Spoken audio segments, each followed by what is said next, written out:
Jangan lupa subscribe dan nyalakan notifikasi untuk menerima update video dari kami.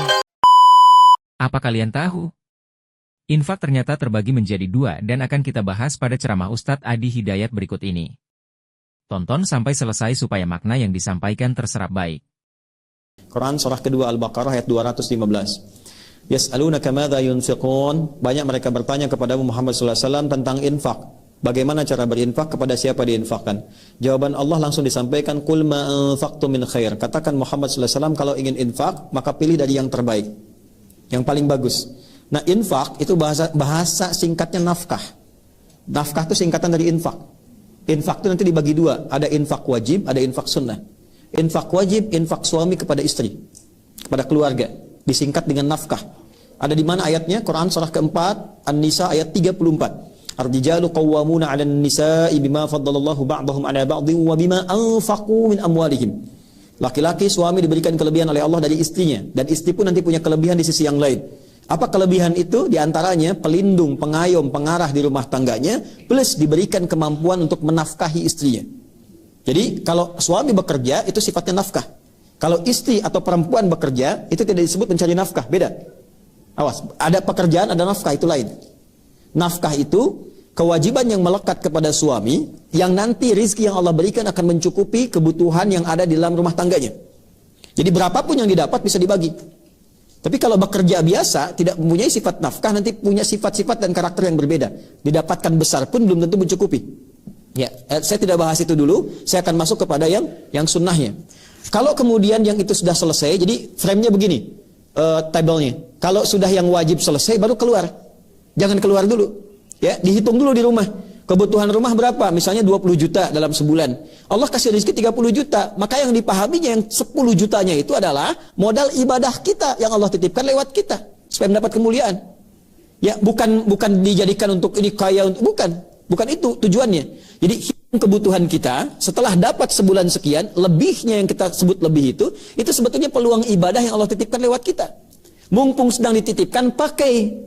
Sampai nanti Allah pindahkan ke tempat yang lain kalau itu tidak digunakan dengan baik. Ya, maka cara menggunakannya bagaimana? Satu, qul ma anfaqtum min khair. Kalau mau infak sifatnya materi. Bisa makanan, bisa pakaian, bisa juga uang dan sebagainya. Yang penting materi. Min khair yang terbaik. Satu, lil walidain, untuk orang tua. Qala rabbi auzi'ni an ashkura ni'mataka allati an'amta 'alayya wa 'ala walidayya wa an a'mala shalihan tardah. Ya? Orang tua. Kemudian setelah itu siapa? Wal aqrabin. Aqrabin itu keluarga dekat, ada dua tafsirnya. Satu, keluarga dekat lingkup mahram, ya, lingkup mahram. Misalnya anak kakak, anak adik, anak paman, Anda sukses tapi adik punya anak misalnya sekolah susah. Maka hati diinfaki. Orang tua menerima infak. Ingat, tidak boleh menzakati orang tua. Ya, tidak boleh. Orang tua itu hanya berhak menerima infak. Kemudian lil walidaini wal aqrabin wal yatama. Tafsir kedua akrabin itu bukan keluarga dari mahram, tapi orang yang hidup secara dekat dengan Anda. Bisa tetangga, bisa sahabat dan sebagainya. Ya, Anda tinggal, kerabat Anda jauh tidak dengan Anda di Banten misalnya, dia di Sumatera, tapi kan tetangga Anda di samping-samping. Yang tahu kalau kita kena musibah itu dulu yang membantu. Maka skemanya berikan infak kepada mereka sehingga ada keyakinan dalam hati mereka dan kelembutan dan hadir bersama kita saat ada kesulitan di kemudian hari. Kemudian wal yatama, anak yatim. Ya, yatim ini ada dua sifatnya, yatim kaya, yatim fakir atau miskin. Kalau yatim fakir dan miskin boleh berikan zakat. Dalilnya Quran surah ke-9 ayat ke-60.